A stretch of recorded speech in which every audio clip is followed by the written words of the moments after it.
Assalamualaikum warahmatullahi wabarakatuh. Waalaikumsalam warahmatullahi wabarakatuh. Alhamdulilladzi anzala sakinata fi qulubil mu'minin liyazdadu imanan ma'a imanihim walillahi junudus samawati wal ard wa kana Allahu 'aliman hakim. Allahumma shalli wa sallim wa barik ala Muhammadin wa ala alihi washabihi ajmain amma ba'du. Alhamdulillah saat ini kita bersama beliau Ustaz Jumadi Toha LC. Kebetulan kita akan membahas salah satu tema, yaitu insyaallah yang akan kita angkat masalah sekitar zakat, Ustaz. Ya. Mungkin untuk mempersingkat waktu, kita langsung saja karena durasi waktu yang menjelang berbuka puasa. Ya, silakan kepada Ustaz, kami persilakan. Assalamualaikum warahmatullahi wabarakatuh. Waalaikumsalam warahmatullahi wabarakatuh. Alhamdulillah wassalatu wassalamu ala Rasulillah wa ala alihi wa sahbihi wa mawalah amma ba'du. Ya ayyuhalladzina amanu taqullaha haqqa tuqatih wa la tamutunna illa wa antum muslimun. Kaum muslimin, kaum muslimat yang senantiasa Allah muliakan, pada kesempatan sore hari ini, yaitu masih tersisa sekitar 1,5 jam ke depan kita akan berbuka puasa. Alhamdulillah kita bisa kembali bertemu pada acara dialog singkat mengenai hukum seputar zakat. Ya, di dalam agama Islam, zakat menempati rukun Islam yang ketiga. Sebagaimana hadis Rasulullah SAW muttafaqun alaih yang diriwayatkan oleh Imam Bukhari, Imam Muslim, di mana Rasulullah SAW bersabda, "Buniyal Islamu ala khamsin." Islam itu dibangun di atas 5 pondasi. Di antaranya adalah pondasi yang ketiga adalah zakat. Secara bahasa, zakat itu memiliki beberapa makna. Yang pertama, makna zakat itu adalah berkembang. Sehingga seseorang yang mengeluarkan zakat dari sebagian kecil hartanya, seakan-akan dia sedang mengembangkan hartanya, sedang menumbuhkan hartanya. Maka seorang muslim ketika dia mengeluarkan 2,5% dari seluruh harta yang dia miliki, tidak perlu mengkhawatirkan hartanya akan berkurang. Justru hartanya akan selalu berkembang dan akan tumbuh, dan tentu saja akan berkah. Karena setiap harta yang dikeluarkan di jalan Allah Subhanahu wa taala dalam rangka melaksanakan syariat Allah Subhanahu wa taala, pasti akan Allah Subhanahu wa taala ganti dengan yang lebih baik. Dan tentunya akan berkah bagi pemilik harta tersebut. Makna yang kedua, zakat artinya adalah suci. Maka seseorang yang mengeluarkan zakat dari hartanya, insya Allah dia sedang mensucikan jiwanya dari sifat pelit, dari sifat tamak kepada harta, dari sifat selalu menumpuk-numpukan harta, yang merupakan sifat yang Allah Subhanahu wa taala tidak sukai. Di antaranya Allah berfirman dalam surah Al-Humazah, "Wailul likulli humazatil lumazah alladzi jama'a malahu wa addada." Celaka orang yang mengumpat, ya, dan orang yang mengumpulkan hartanya dan menghitung-hitung hartanya. Maka di antara sifat dasar ataupun tabiat dasar manusia adalah suka mengumpulkan hartanya. Maka seseorang yang mengeluarkan zakatnya, insya Allah jiwanya akan suci kembali menjadi orang yang tidak pelit, yaitu selalu berbagi kepada sesama, yang merupakan perintah Allah Subhanahu wa taala. Dalam Al-Quran surah Az-Zariyat ayat 19 Allah berfirman, "Wa fi amwalihim haqqul lisaili wal mahrum." Dan pada harta mereka terdapat hak bagi orang yang meminta-minta maupun bagi orang miskin yang tidak meminta-minta, yang tidak memiliki harta.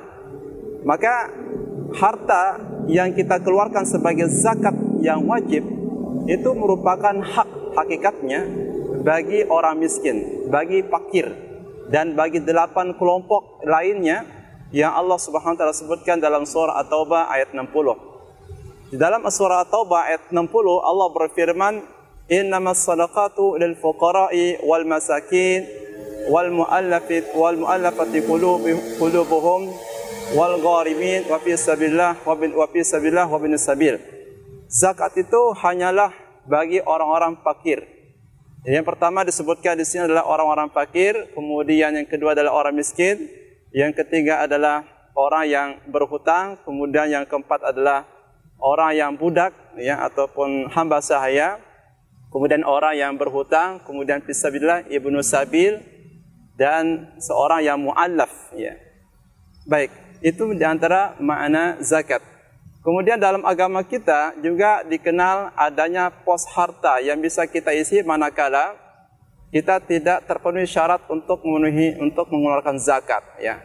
Karena di antara syarat-syarat mengeluarkan zakat itu ada sekitar beberapa syarat. Yang pertama adalah harta yang dikeluarkan seorang muslim sebagai zakatnya harus dari harta yang halal, dari harta yang suci. Cara memperolehnya seperti apa? Maka Allah Subhanahu wa taala memerintahkan dalam Al-Qur'an, Allah berfirman, "Wala ta'kulu amwalakum bainakum bil batil." Dan janganlah kalian saling memakan harta di antara kalian dengan cara yang batil. Artinya jangan kita memakan dari hasil perolehan harta dari tempat-tempat atau profesi-profesi, pekerjaan-pekerjaan yang batil yang diharamkan oleh Allah Subhanahu wa taala. Dalam hadis Rasulullah SAW menyebutkan Allah Subhanahu wa taala tidak menerima salat kecuali dengan cara bersuci, dan Allah Subhanahu wa taala tidak menerima sedekah dari harta yang dicuri. Maka seseorang harus memastikan terlebih dahulu bahwa zakat yang dikeluarkan berasal dari sumber pekerjaan yang halal. Ini yang syarat yang pertama. Kemudian yang kedua, zakat itu harus berkembang, ya. Maka zakat yang dikeluarkan oleh seseorang memiliki potensi untuk bisa berkembang. Maka di sini harta yang berkembang itu ada dua. Yang pertama adalah harta yang bisa kita lihat perkembangannya atau pertumbuhannya, seperti pedagang, ya, pengusaha, pebisnis dan sebagainya, termasuk juga para profesi, ya. Dan yang kedua adalah harta yang memiliki potensi untuk berkembang. Seandainya kemudian harta itu dikembangkan, maka dia akan berkembang. Seperti uang yang kita simpan, ketika dikembangkan maka dia akan berkembang. Ini yang kedua syaratnya. Maka ketika seseorang tidak memiliki harta yang berkembang, dipakai sehari-hari, katakanlah istri kita misalkan memiliki perhiasan hanya untuk keperluannya, untuk dipakai, maka menurut sebagian ulama, dan ini adalah pendapat yang kuat, tidak wajib mengeluarkan zakat berupa perhiasan, baik emas maupun perak. Kemudian yang ketiga adalah zakat tersebut merupakan penghasilan bersih ataupun harta bersih setelah ia memenuhi kebutuhannya, seperti misalkan makan minum, mungkin dia punya hutang dan lain sebagainya. Nah, setelah itu baru dia bisa mengeluarkan zakat. Kemudian yang keempat adalah terpenuhi nisab, ya. Nisab itu adalah kadar tertentu pada harta untuk kemudian terpenuhi syarat wajib mengeluarkan zakat, ya. Maka dalam harta zakat mal, ya, nisab itu dikonversikan ke dalam emas. Dalam hadis Nabi SAW menyebutkan tidak ada kewajiban zakat dikeluarkan sampai harta itu menjadi 20 dinar. Kemudian ketika telah tercapai 20 dinar, maka wajib dikeluarkan setengah dinar. Nah, sekarang kita bertanya, dinar itu sama dengan berapa? Satu dinar sama dengan 4,25 gram emas. Maka ketika seseorang memiliki 20 dinar, berarti 4,25 gram emas dikalikan 20, itu sama dengan 85 gram emas. Kalau kita rupiahkan sekarang 1 gram emas, katakanlah sekali 500.000 kali 85 gram, maka bisa menghasilkan 42.500.000. Maka ketika seorang telah terpenuhi uangnya 42.500.000, setelah dia memotong kebutuhannya dan harta itu adalah harta yang bersih, ya, didapatkan dari pekerjaan yang suci, yang halal, maka saat itu dia wajib mengeluarkan 2,5% dari hartanya tersebut. Dan tentunya yang kelima syaratnya adalah haul, bahwa harta itu harus berputar selama 1 tahun.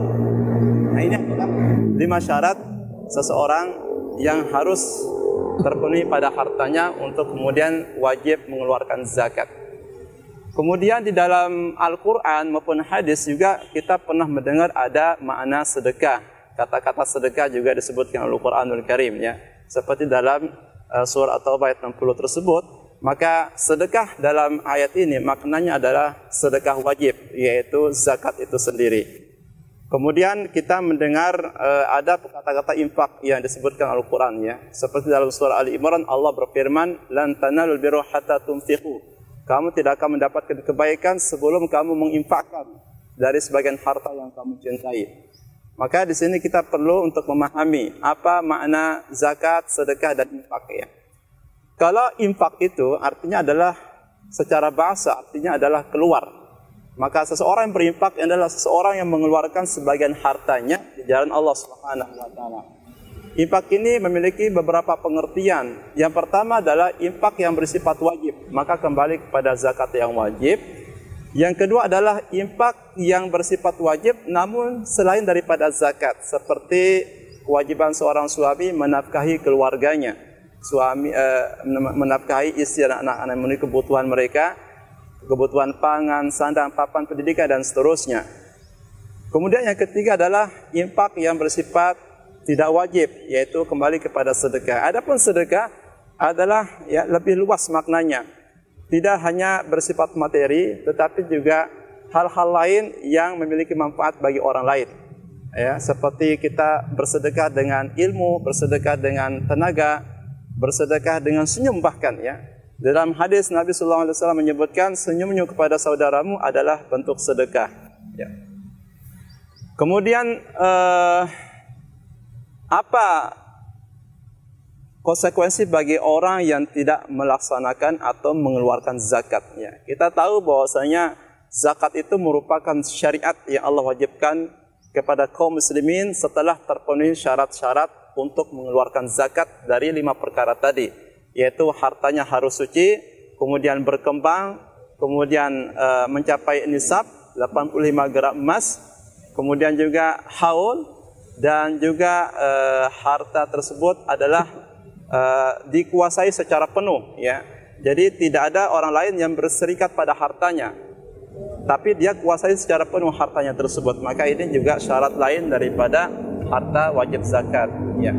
Allah Subhanahu wa taala memberikan ancaman bagi orang yang enggan untuk mengeluarkan zakat dari sebagian hartanya. Dalam surah At-Taubah Allah Subhanahu wa taala menyebutkan, "Yauma yuhma 'alaiha fi nar jahannam fatuqa biha jibahum wa junubuhum." Pada hari kiamat nanti orang-orang yang tidak mengeluarkan zakat dari hartanya, maka harta yang dia simpan, yang dia tumpuk ya, yang dia tidak keluarkan sebagiannya untuk zakat, itu akan menjadi lempengan-lempengan besi yang dipanaskan, kemudian Allah akan menyetrika punggung mereka dan wajah mereka. Lalu akan dikatakan kepada mereka, "Hadza ma kanastum fadzuqu ma kuntum taknizun." Inilah harta yang dahulu kalian simpan-simpan, maka rasakanlah akibat daripada kalian menyimpan-nyimpan harta. Tentu ini adalah ancaman yang sangat berat, ancaman yang sangat dahsyat, yang sangat mengerikan. Dan tentu ini ancaman akan pasti terjadi bagi siapapun yang tidak mengeluarkan zakat. Oleh sebab itu dalam sejarah kita mengetahui atau kita membaca literasi sejarah Islam bahwa Abu Bakar radhiyallahu anhu ketika beliau menjabat sebagai khalifah kedua setelah Rasulullah wafat, beliau kemudian menghadapi salah satu problematika umat, di antaranya adalah problematika sosial ini. Karena zakat ini memiliki fungsi juga dalam kehidupan ekonomi dan sosial masyarakat. Sehingga bagaimana kita bisa menyelesaikan problem-problem yang muncul di tengah sosial. Di antaranya adalah kejahatan, di antaranya adalah naudzubillah sebagian daerah apabila kemudian aktivitas dakwah di daerah tersebut sangat minim, bisa saja saudara-saudara kita itu meninggalkan agama Islam ataupun murtad, naudzubillah min dzalik, dikarenakan ada pemberian-pemberian yang mereka terima dari orang-orang non-muslim. Dan itu bukan perkara-perkara yang baru, tapi sudah merupakan fenomena yang biasa dan bahkan sering terjadi di beberapa daerah, terutama daerah-daerah pedalaman. Ya, oleh sebab itu ketika zakat ini berhasil dikembangkan dan kaum muslimin memiliki kesadaran yang tinggi pentingnya berzakat, maka insya Allah problematika sosial akan dapat diselesaikan. Demikian pula dengan problem ekonomi. Karena memang kemiskinan itu ya bisa berdampak kepada munculnya kejahatan ya atau munculnya keburukan. Oleh sebab itulah Abu Bakar radhiyallahu anhu kemudian memerangi kelompok-kelompok orang yang kemudian muncul, mereka tidak mau membayar zakat ya. Di masa Rasulullah masih hidup, mereka bayar zakat kepada Rasulullah SAW. Namun tatkala Rasulullah meninggal dunia ya, maka muncullah sebagian orang yang memahami bahwasanya zakat itu hanya diwajibkan hanya pada saat Nabi masih hidup. Namun setelah beliau meninggal dunia, mereka memahami syariat zakat sudah dihapuskan ya. Oleh sebab itu Abu Bakar radhiyallahu anhu langsung ya menyelesaikan persoalan umat yang pertama saat itu muncul adalah memerangi orang-orang yang tidak lagi mau mengeluarkan zakat. Mereka memisahkan antara kewajiban sholat. Jadi mereka hanya sholat, memperhatikan hanya masalah ibadah-ibadah ritual, tetapi jarang atau bahkan mereka tidak lagi memiliki perhatian terhadap kehidupan sosial masyarakat dan tentunya ekonomi umat ya. Nah, oleh sebab itu zakat menempati salah satu bagian dalam Islam yang sangat penting, yang memiliki pengaruh luar biasa bagi kehidupan sosial ekonomi umat Islam. Nah, di dalam ayat tadi, di mana Allah SWT mengancam, oleh sebab itu ancaman itu mudah-mudahan bisa memberikan rasa takut kepada seorang Muslim agar ia senantiasa melaksanakan syariat Allah SWT. Di antaranya adalah kewajiban untuk mengeluarkan zakat ya. Kemudian zakat itu sendiri di dalam agama Islam itu ada berbagai jenis zakat ya. Pertama adalah zakat fitrah. Zakat fitrah ini adalah zakat dalam bentuk makanan pokok yang dikeluarkan setelah seseorang selesai melaksanakan ibadah puasa di bulan Ramadan. Bisa dikeluarkan pada saat masih berpuasa atau pada malam terakhir dia berpuasa atau pada hari ketika akan melaksanakan sholat Idul Fitri ya. Dan sebagian mayoritas ulama menyebutkan ya bisa dengan makanan pokok, dan sebagian pendapat bisa juga dengan selain itu, dan itu bergantung kepada kondisi di mana masyarakat hidup ya. Ketika masyarakat membutuhkan lebih kepada uang, maka yang afdal itu adalah mengeluarkan dengan uang ya. Ketika masyarakat itu kemudian lebih butuh kepada uang, artinya ketika yang diberikan adalah makanan pokok, kemungkinan mereka tidak bisa membeli lauk pauknya karena memang tidak memiliki uang ya untuk itu. Sehingga kemungkinan beras yang diberikan itu kemudian tidak bisa mereka nikmati. Sementara fungsi atau tujuan daripada zakat fitrah agar pada hari raya tersebut kaum muslimin tanpa terkecuali bisa merasakan nikmatnya ya pada hari raya tersebut. Seluruh kaum muslimin bisa merasakan kegembiraan, bisa merasakan momentum daripada hari rayanya kaum muslimin. Jadi tidak ada lagi yang lapar, dan itu fungsinya samping untuk memberikan makan kepada fakir miskin, juga untuk mensucikan orang-orang yang telah selesai melaksanakan puasa Ramadan dari kekurangan-kekurangan selama ia berpuasa di bulan Ramadan. Kemudian zakat fitrah ini juga tidak terlalu memiliki jangka panjang ya, hanya sebentar saja, 1 hari. Nah, yang memiliki jangka panjang untuk terus-menerus, di mana ketika zakat mal, ya, ini zakat mal ini memiliki potensi yang sangat panjang. Ketika kemudian dimaksimalkan, maka insya Allah ya peran di dalam zakat dengan masa telah dimaksimalkan itu bisa membantu program-program pemerintah, yang utama di antaranya adalah problem sosial dan kehidupan ekonomi masyarakat dan bangsa kita ini. Kaum muslimin Allah Subhanahu wa taala, yang berikutnya adalah apa contohnya misalnya ya. Mungkin ada pertanyaan seperti apa contoh seseorang mengeluarkan zakat mal ya. Zakat mal ini adalah zakat harta ya. Bisa bentuknya adalah zakat perniagaan atau zakat perdagangan, zakat profesi, zakat sewa menyewa, dan banyak sekali. Jadi apabila seorang muslim misalkan dia adalah profesinya sebagai seorang pedagang, maka kita lihat ya bagaimana cara ia menghitung zakatnya. Pertama adalah yang harus dihitung itu adalah hartanya, harta yang diperjualbelikan. Hartanya diperjualbelikan, nilainya berapa semuanya itu. Setelah itu adalah keuntungan, ya, keuntungan yang ia dapatkan dari barang yang dia perjualbelikan, ya, berapa. Misalkan si fulan, ya, si fulan ini memiliki toko laptop, ya. Misalkan satu laptop berharga 10 juta. Misalkan dia memiliki 20 laptop ya. Berarti 10 juta kali 20 sama dengan 200 juta ya, 200 juta. Nilai barang yang dia perjualbelikan. Kemudian sewa toko dalam setahun berapa yang harus dia keluarkan ya. Maka ini kita pisahkan dulu. Misalkan sewa toko dalam setahun itu 20 atau 30 juta ya. Berarti kita kurangi dari 200, kita kurangi 30 juta, tersisa 170 juta. Mungkin dia punya karyawan, berapa? Misalkan 2 orang karyawannya. Satu karyawan gaji 1 juta, berarti setiap bulan karena 2 karyawan 2 juta. Kali 12 bulan dalam setahun. Kenapa? Karena zakat mal itu tidak wajib keluar kecuali setelah berputar atau haul. Berputar selama setahun. Berarti kalau 2 juta kali 12, 24 juta. Ya. Maka sisa 170 keluarkan 24 juta sama dengan 146 juta ya, 146 juta. Nah, barulah kemudian dia hitung lagi, mungkin dia ada kebutuhan pada jatuh tempo tersebut kebutuhannya apa. Jadi yang dikurangi itu adalah kebutuhan pada saat jatuh tempo atau pada saat pembayaran zakat. Pada saat pembayaran zakat, misalkan pada saat pembayaran zakat dia tidak punya kebutuhan untuk melunasi hutangnya, misalkan, maka tidak boleh dia mengurangi harta yang wajib dia keluarkan ya.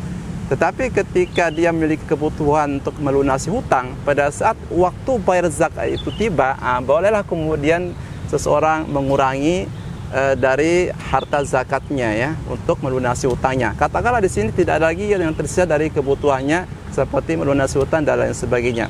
Maka di sini 146 juta ya, itu dikali 2,5%. Itulah hasilnya merupakan zakat mal yang harus dia keluarkan. Itu diantara contohnya ya.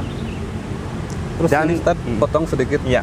Ada sebagian jamaah mungkin ya yang bertanya mengenai tentang harta yang mesti dizakati, yang jadikan pertanyaan ini bagaimana taruhlah contoh gitu ya, mobil yang bernilai 200 juta dan itu sudah pasti nisabnya masuk gitu kan.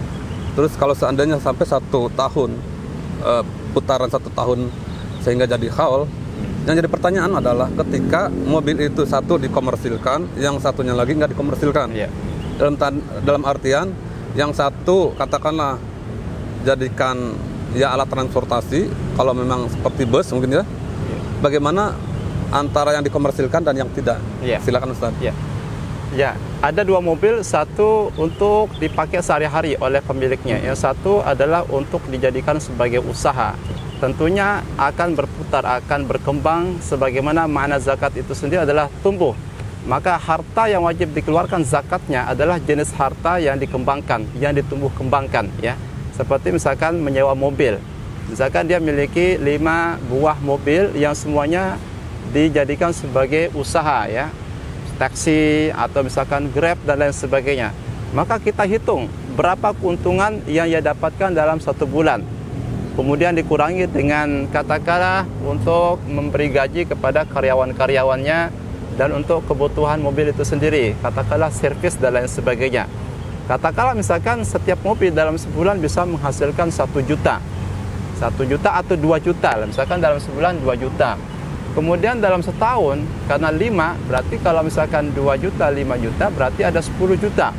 Dalam setahun ada 120 juta. Ya, 120 juta dalam setahun. Kenapa dalam setahun? Kembali tadi, di antara syarat wajib zakat itu adalah haul. Dia harus berputar, yaitu haul. Ya. Dalam hadis Nabi SAW, harus harta itu berputar dalam setahun. Kemudian tentu mobil ini memerlukan servis, ya, yaitu perawatan ya, perawatan berkala. Misalkan dalam 6 bulan sekali, berarti dalam setahun 2 kali perawatan. Berapa biaya perawatan? Akan tapi perlu juga digarisbawahi seperti yang tadi saya sampaikan, bahwa harta zakat itu tidak boleh dikurangi kecuali ketika tiba waktunya untuk membayar atau melunasi atau untuk memenuhi kebutuhannya. Misalkan mobil ini sudah diservis sebelumnya, maka dia tidak boleh mengurangi harta dengan alasan untuk biaya servis, padahal sebelumnya sudah menservis mobilnya. Maka 120 juta hanya dikurangi untuk memberi gaji kepada 5 orang karyawannya. Berapa sebulannya? Katakanlah masing-masing 1 juta. 5 juta kali 10, 12 ya. Berarti sama dengan berapa? 60 juta ya, 60 juta. Berarti ada 120 kali 60. Tersisa 60 juta. Berarti inilah adalah harta bersih. 60 juta kalikan 2,5%. Nah, itulah harta mal atau harta perniagaan, harta perdagangan yang wajib dia keluarkan. Adapun mobil yang dipakai sehari-hari, maka tidak ada kewajiban untuk mengeluarkan zakatnya, ya. Jadi seberapapun banyaknya, ketika itu adalah kebutuhan yang dipakai sehari-hari, maka menurut pendapat yang paling kuat adalah tidak ada kewajiban untuk mengeluarkan zakatnya. Dan ini sesuai dengan makna zakat itu sendiri, bahwa harta yang wajib dikeluarkan sebagai zakat adalah harta yang berkembang atau yang memiliki potensi untuk bisa dikembangkan. Ya, mungkin ada pertanyaan-pertanyaan lain mungkin.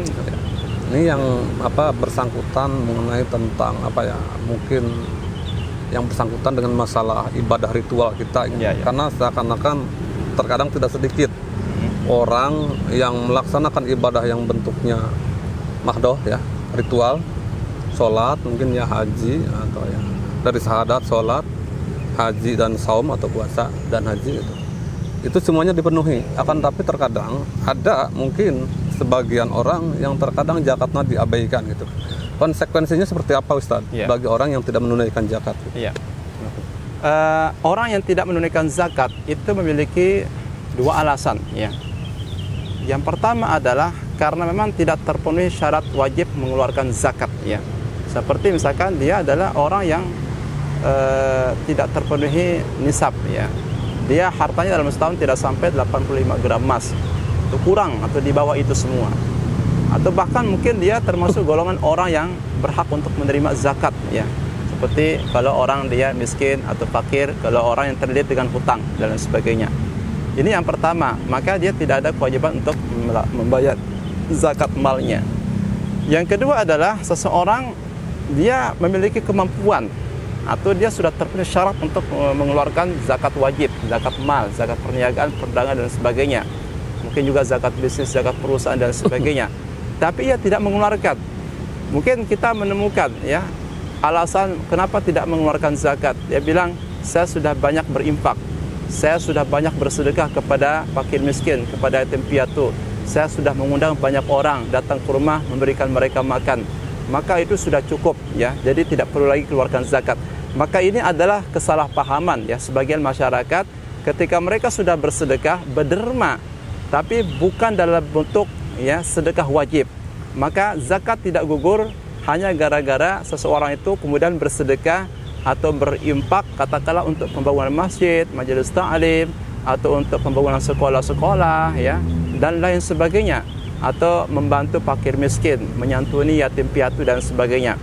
Maka semua tadi merupakan sedekah ataupun impak yang tidak bersifat wajib, tidak dapat menggugurkan kewajiban mereka untuk melunasi atau membayar zakat wajib ya. Jadi sekali lagi harus dipahami bahwa sedekah itu tidak sama dengan zakat. Zakat kapanpun ketika telah terpenuhi syarat wajib mengeluarkannya, maka dia tetap wajib dikeluarkan ya. Meskipun seseorang itu dikenal sebagai orang yang dermawan, dia menyantuni yatim piatu, kaum duafa dan sebagainya, akan tapi dia tetap mengeluarkan kewajiban zakatnya ya.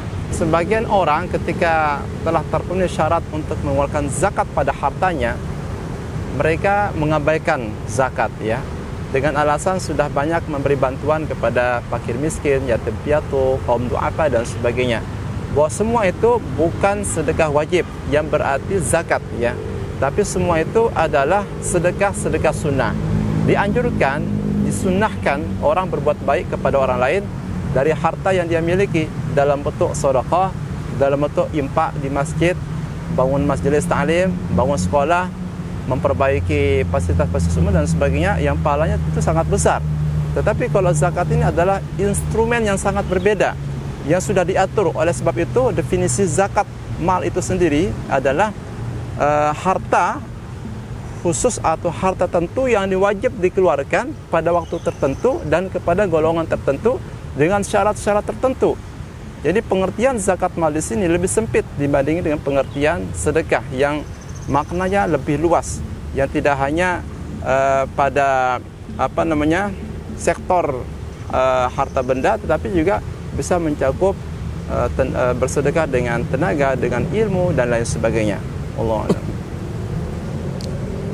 Mungkin fenomena yang ada saat ini tadinya sekarang mungkin hampir merata, bukan di lingkungan kita sendiri saja, mungkin hampir di seluruh gitu ya, mengenai masalah bagaimana pentingnya tentang zakat.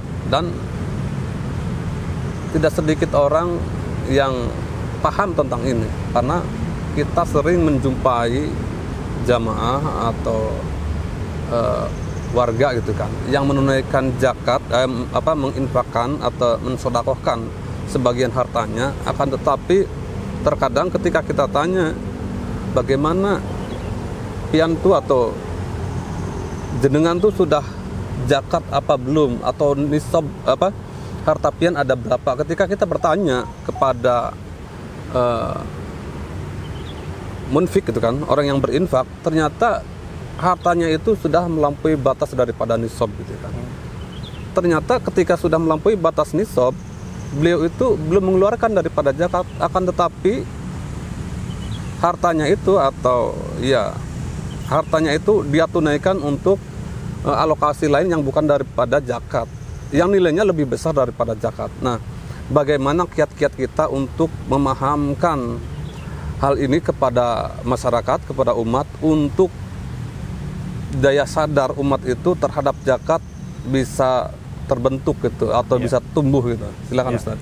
Yang pertama, kalau kita ingin dikatakan oleh Allah Subhanahu wa taala sebagai seorang muslim yang kafah ya, maka kita harus memasuki agama Allah ini dengan menjalankan semua syariatnya tanpa membeda-bedakan antara satu syariat dengan syariat yang lainnya. Termasuk ya antara zakat ya dengan kewajiban lain seperti sholat, puasa dan sebagainya. Maka tetap sepanjang kita sebagai seorang muslim, kita harus melaksanakan syariat yang merupakan konsekuensi dari keimanan kita kepada Allah. Kemudian yang kedua ya, seseorang ketika telah terpenuhi syarat untuk mengeluarkan zakat di hartanya, dia tidak boleh mengulur-ulurnya. Ketika telah berputar selama 1 tahun, telah terpenuhi nisab bahkan lebih daripada itu, maka dia harus mengeluarkan zakatnya 2,5% ya. Kepada siapa? Kepada salah satu di antara 8 golongan. Dia pilih, bisa kepada fakir, kepada orang miskin, kepada mu'allaf ya, kepada ibnu sabil atau fisabilillah, orang yang terlilit hutang untuk memenuhi kebutuhannya dan lain sebagainya. Dia bisa pilih salah satu di antaranya. Tapi kalau misalkan jumlahnya besar zakatnya, maka dia bisa mengkafar semua 8 golongan yang Allah sebutkan di ayat 60 surah At-Taubah tadi. Maka tentu ketika ada orang yang tidak mau mengeluarkan zakatnya, ini tidak bisa dikatakan sebagai seorang muslim yang kafah, yang melaksanakan rukun-rukun Islam secara sempurna. Di antaranya adalah rukun Islam yang 3 tadi, wajib mengeluarkan zakat ya. Oleh sebab itu Abu Bakar radhiyallahu anhu itu memerangi karena saking pentingnya zakat dalam kehidupan sosial masyarakat muslim. Karena zakat ini adalah solusi dari Allah Subhanahu wa taala untuk problematika umat yang terkait dengan sosial dan juga ekonomi. Oleh sebab itulah diharapkan kepada para pengusaha, para pebisnis, kaum muslimin, ketika telah terpenuhi nisabnya 85 gram emas, kemudian haulnya, kemudian hartanya bersumber dari harta yang suci, harta yang halal, kemudian juga milik atau dia menguasai hartanya secara penuh, tidak ada orang lain yang berserikat di dalamnya, maka segera ya untuk menunaikan zakatnya tersebut, tidak boleh menunda-nundanya. Adapun kemudian ada orang yang tidak mampu berzakat, ini juga penting untuk kita garis bawahi. Bukan berarti ya kemudian bebas ya, atau kemudian dia berpangku tangan, tidak ada kesempatan untuk beribadah melalui harta bendanya atau ibadah sosial ya.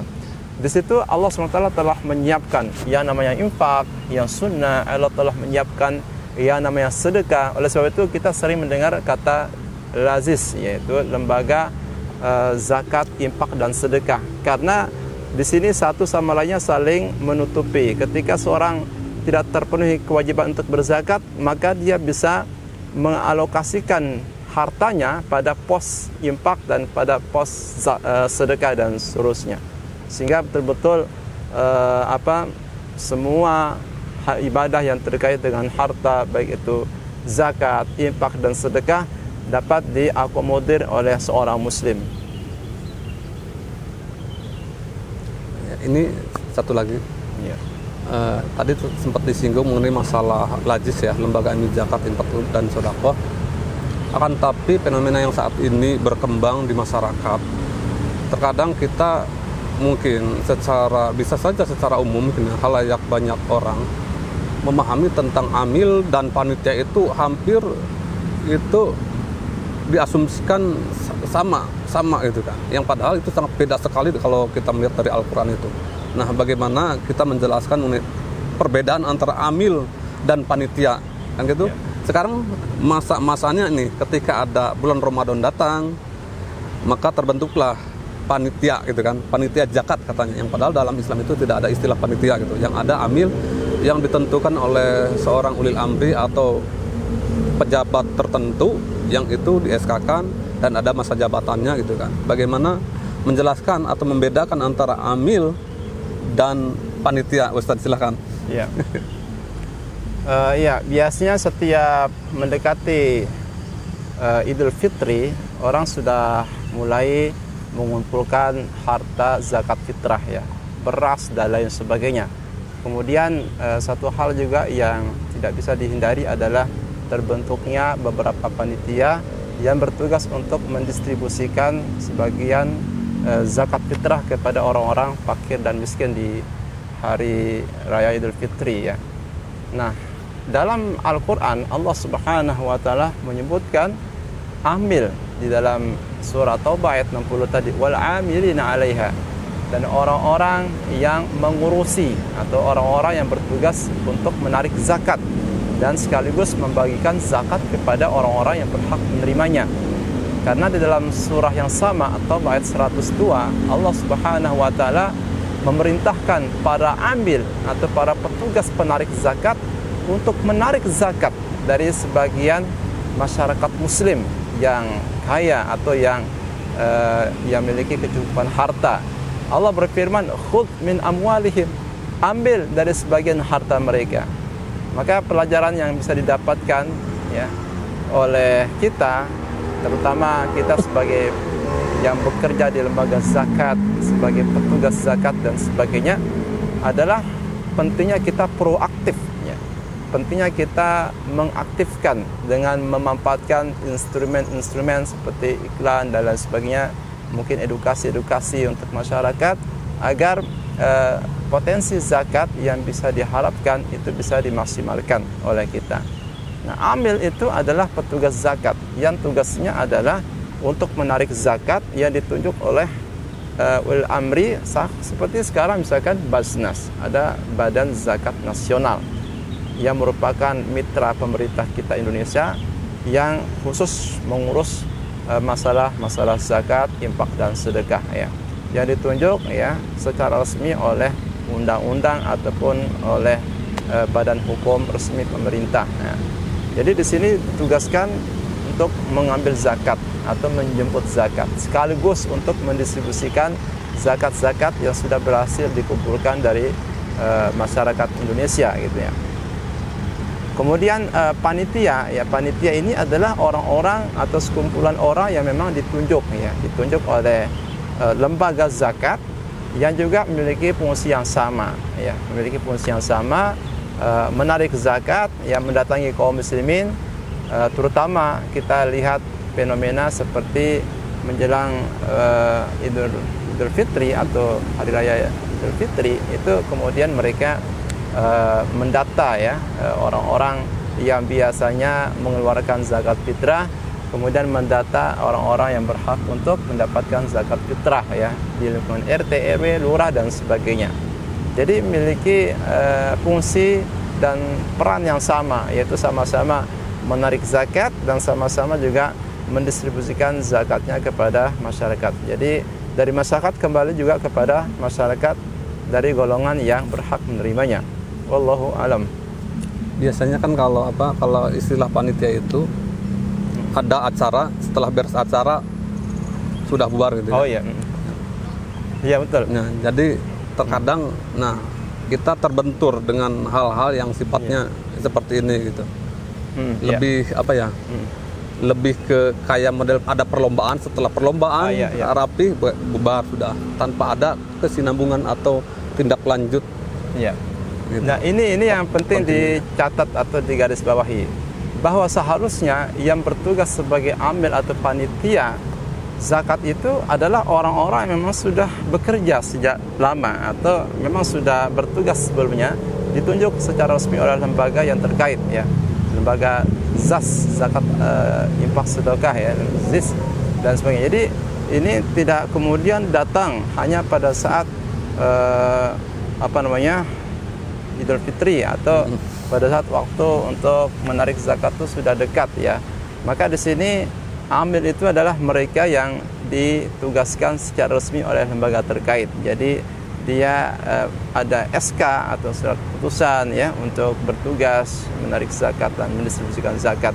Jadi tidak datang secara tiba-tiba seperti musiman. Jadi memang amil ini adalah yang sudah ditunjuk secara resmi dan sudah bekerja sekian lama dengan intensitas waktu yang cukup lama, kemudian juga sudah memiliki pengalaman ya untuk mendata orang-orang yang wajib mengeluarkan zakat di satu lingkungan dan mendistribusikannya kepada golongan yang lain di lingkungan tersebut, menjemput zakat, kemudian juga aktif dan sebagainya. Jadi di sini perlu kembalikan kepada niat ya, bahwa amil ini niatnya ya, walaupun dia berhak untuk mendapatkan sebagian harta zakat yang dikumpulkan, tapi juga perlu untuk mengembalikan profesi sebagai amil kepada niatnya. Niatnya adalah untuk melaksanakan syariat Allah, yaitu amil. Ini niatnya bukan untuk mencari keuntungan semata ya, walaupun dia berhak ya, tapi betul-betul melaksanakan atau membantu peran zakat secara lebih maksimal ya. Masalahnya pengalaman gitu ya, kalau di kampung amil itu terkadang kita berzakat itu ada yang lebih atau langgar Ustaz. Lebih itu yang suka mengurus kematian. Oh, iya. Dan hampir bahkan yang didistribusikannya itu lebih sedikit ketimbang apa yang diolah alam gitu kan, karena kita termasuk di kampung juga dulu. Nah, terkadang seperti itu Ustaz gitu. Jadi seperti apa gitu kan. Ya betul. Jadi di sini zakat itu bukan hanya musiman ya, tapi zakat itu memiliki jangka panjang, visi jauh ke depan. Oleh sebab itu perlu dicari atau digarisbawahi yang terkait dengan amil zakat di suatu lembaga zakat, mereka-mereka yang sudah terkualifikasi atau terpenuhi syarat untuk menjadi amil. Di antaranya yang terpenting itu adalah kepercayaan atau integritas, memiliki integritas, bahwa para petugas yang bekerja di lembaga zakat memiliki integritas ya, dan memiliki tentunya adalah kompetensi, kemampuan untuk bisa mengembangkan potensi zakat yang bisa dikeluarkan di suatu masyarakat ya.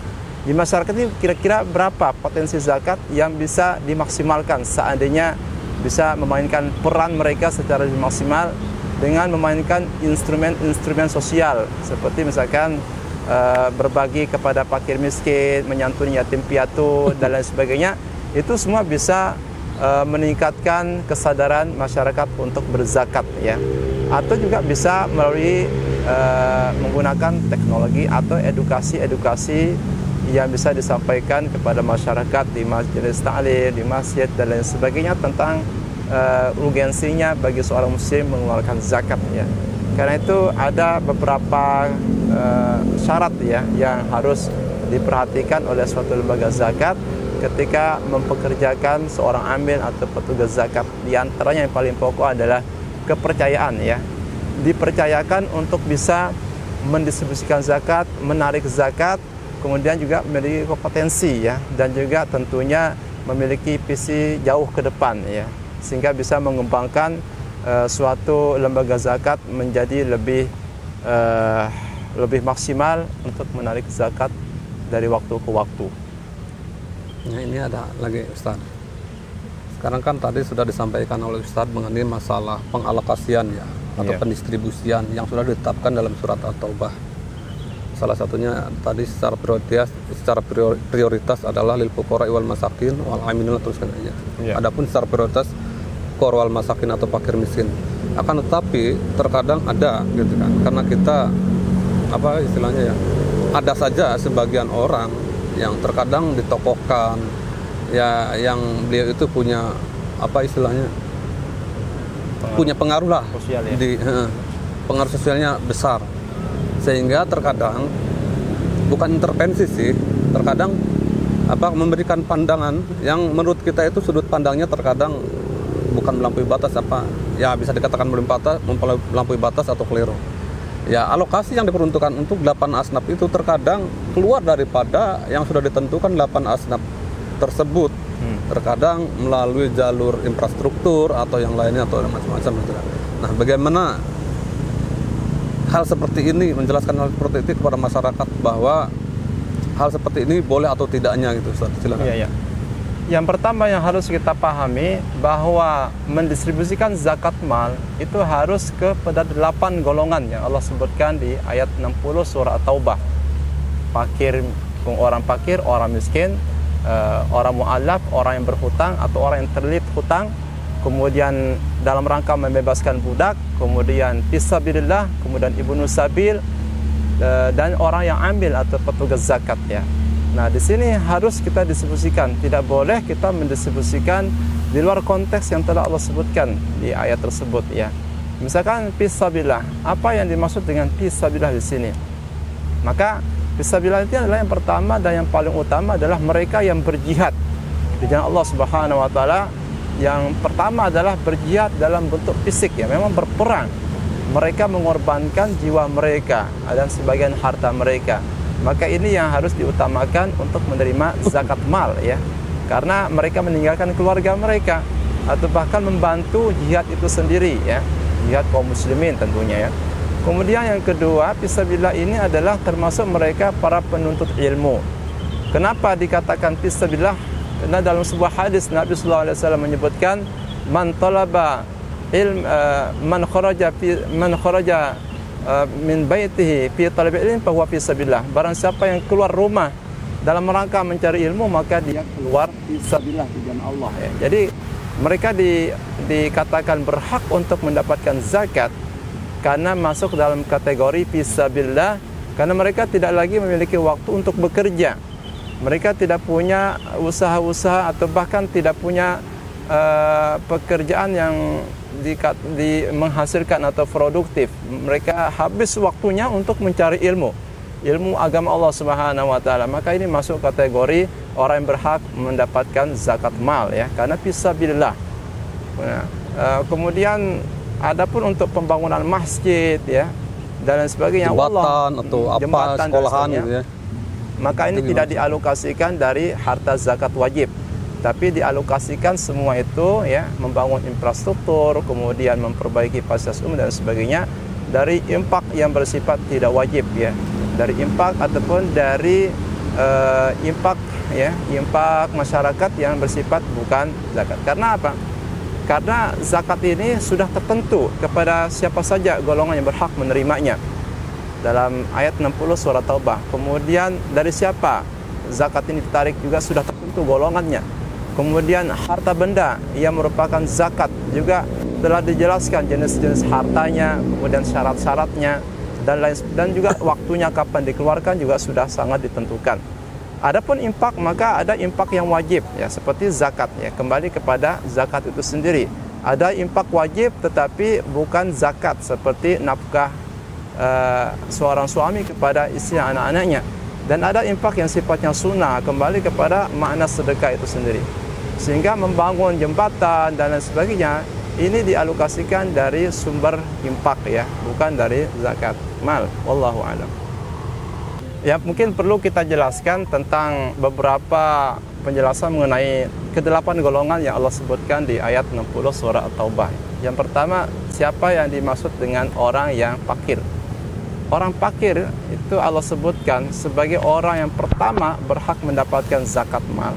Karena kondisi hidup mereka sangat memprihatinkan, sangat menyedihkan.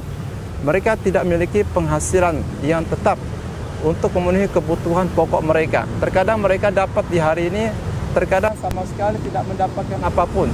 Sehingga mereka hanya mengharapkan orang lain untuk bisa membantu mereka, ya. Jangankan untuk sekolah anak-anak mereka, untuk makan, untuk minum saja mereka sangat susah sekali bekerja. Maka ini adalah kategori orang yang fakir, orang yang penghasilan mereka ya tidak dapat memenuhi kebutuhan pokok mereka. Kemudian ada orang miskin. Orang miskin ini adalah orang yang penghasilan mereka tidak sampai memenuhi kebutuhan mereka, ya. Atau orang yang pas-pasan lah hidupnya, ya. Orang-orang pas-pasan, bukan pas mau ada, tapi memang betul-betul hidupnya sangat juga memprihatinkan, ya. Tidak kalah dari memprihatinkan jadi orang-orang yang fakir, ya. Ini orang miskin, ya. Kemudian ada orang yang al-gharimin, orang yang berhutang, terlilit hutang. Ini tentu hutang ini harus kita pahami. Apakah orang yang suka berhutang atau orang yang suka berpoya-poya? Tentu mereka tidak berhak mendapatkan zakat, ya. Orang kaya ya, tapi berpoya-poya, ya. Maka di sini yang maksud orang yang berhutang adalah orang yang berhutang untuk memenuhi kebutuhan pokoknya, ya, seperti makanan, tempat tinggal, melunasi hutang dan sebagainya. Jadi diberikan kepada mereka, ya, supaya mereka tidak lagi berhutang, ya, dan juga supaya bisa melunasi hutang mereka. Kemudian ada lagi al-amilin, yaitu para petugas zakat, ya, orang-orang yang sudah ditunjuk secara profesional oleh suatu lembaga zakat, memiliki kualifikasi tertentu seperti integritas, kemudian kompetensi, kemampuan, memiliki visi dan misi sama seperti lembaga zakat tersebut, ya. Kemudian ada orang yang ibnu sabil, yaitu musafir, ya, atau orang yang kehabisan bekal di dalam perjalanan mereka. Mereka mampir, mereka singgah, maka boleh kita berikan dari sebagian harta yang berhasil dikumpulkan, kehabisan bekal untuk kembali ke negeri mereka atau ke kampung halaman mereka, kita berikan dari sebagian zakat tersebut, ya, untuk memenuhi kebutuhannya, ya. Kemudian ada fisabilillah, orang-orang yang ada di jalan Allah Subhanahu wa taala. Dan juga ada untuk dalam rangka membebaskan budak, ya. Membebaskan budak di sini maknanya adalah kita tidak berzakat atau memberikan zakat itu kepada orang yang statusnya masih budak, bukan. Tetapi kita berikan sebagian daripada harta zakat dalam rangka membebaskan dia dari ikatan perbudakan. Karena di zaman Nabi, di zaman para sahabat, untuk membebaskan budak itu bukan perkara gampang. Harganya sangat tinggi sekali. Seperti Bilal bin Rabah, ya, dibebaskan oleh Abu Bakar dengan harga puluhan ribu dinar, ya. Betapa mahalnya nilai seorang budak ketika akan dibebaskan dari tuannya. Nah, dalam mereka itu dibebaskan karena syariat Islam misinya, kedatangannya adalah untuk membebaskan manusia dari perbudakan. Sehingga hari ini tidak ada perbudakan, ya, alhamdulillah, kecuali mungkin di beberapa negara yang masih ada memperbudak manusia lainnya, ya. Kemudian mu'allaf, ya, mu'allaf. Ini kita berikan pertama kepada orang yang memiliki potensi masuk kepada agama Islam, ya. Kita berikan harta zakat ini. Dia orang miskin atau orang yang tidak mampu, ya, atau dia seorang tokoh, ya, tokoh, tetapi dia memiliki ketertarikan dengan agama Islam. Nah, inilah pentingnya agama Islam itu adalah agama yang datang rahmatul alamin, memberikan rahmat, mencurahkan rahmat kepada semua orang tanpa memandang bulu. Kita mengenal ada sahabat Umar bin Khattab, ya, sahabat yang ketika di masa jahiliyahnya luar biasa permusuhannya beliau kepada kaum muslimin, kepada agama Islam. Tapi lihatlah bagaimana Rasulullah senantiasa mengharapkan Umar atau Abu Jahal, Ibnu Hisham masuk kepada agama Islam, sampai beliau mendoakan salah satu keduanya, ya. Dan Allah ternyata milih Umar bin Khattab. Artinya apa? Bahwa Islam itu datang, pemeluknya atau penganut agama Islam harus orang-orang yang produktif, orang-orang yang proaktif, ya. Bagaimana zakat ini difungsikan sehingga orang-orang yang ditokohkan, yang diharapkan untuk memperkuat agama Islam, bisa masuk ke dalam agama Islam melalui harta zakat ini. Dan juga untuk mu'alaf ya, supaya dipertahankan agama Islam yang baru-baru masuk Islam, para mu'alaf, binaan-binaan, itu penting juga untuk mendapatkan perhatian dari zakat harta ini ya, supaya mereka memiliki keislaman yang kuat, mendapatkan perhatian dari kaum muslimin. Karena hari ini tidak sedikit ya, ada kasus-kasus sudah masuk agama Islam, tapi karena tidak mendapatkan perhatian dari segi harta dari kaum muslimin yang lainnya, sehingga mereka kembali kepada agama asalnya ya. Ini yang tidak kita harapkan. Oleh sebab itu mudah-mudahan melalui zakat yang bisa dikembangkan kesadaran kaum muslimin untuk berzakat, kemudian juga dimaksimalkan oleh lembaga-lembaga zakat yang kita miliki, ini bisa dialokasikan untuk menyelamatkan akidah kaum muslimin saudara-saudara kita di tempat-tempat lainnya. Mari kita memaksimalkan keberadaan kita untuk menyerap potensi-potensi zakat yang ada di kota ini, terutama ya serapan-serapan zakat yang bisa ditarik dari para pengusaha, dari para pebisnis yang ada di sekitar lingkungan kita ya. Dan kita menyampaikan kepada masyarakat melalui edukasi-edukasi atau kegiatan-kegiatan penyantunan kepada yatim piatu, kepada fakir miskin, dalam rangka untuk menarik perhatian orang-orang yang kaya agar mereka berzakat. Maka gunakanlah media-media yang ada, memberikan edukasi kepada masyarakat tentang pentingnya memiliki kesadaran sebagai seorang muslim yang kafah untuk menjalankan syariat zakat sendiri. Mudah-mudahan Allah Subhanahu wa taala memudahkan segala urusan kita. Amin ya rabbal alamin. Kita tutup dengan suatu doa. Allahumma shalli ala Muhammad wa ali Muhammad. Allahumma ighfir lana dzunubana wa li walidayna warhamna kama rabbayana shighara. Allahumma taqabbal minna salatana wa siyamana wa tilawatana. Allahumma ij'alna mimma yasumu ramadana wa yaqumu imanan wa ihtisaban. Allahumma ighfir lana dzunubana ولوالدينا وارحمهم كما ربيانا صغارا ربنا آتنا في الدنيا حسنة وفي الآخرة حسنة وقنا عذاب النار وصلى الله وسلم وبارك على محمد والحمد لله رب العالمين سبحانك اللهم وبحمدك أشهد أن لا إله إلا أنت أستغفرك وأتوب إليك. Lebihnya mohon maaf atas segala perhatiannya, mohon maaf atas segala kekurangannya. Terima kasih atas segala perhatiannya. Wassalamualaikum warahmatullahi wabarakatuh. Waalaikumsalam warahmatullahi wabarakatuh.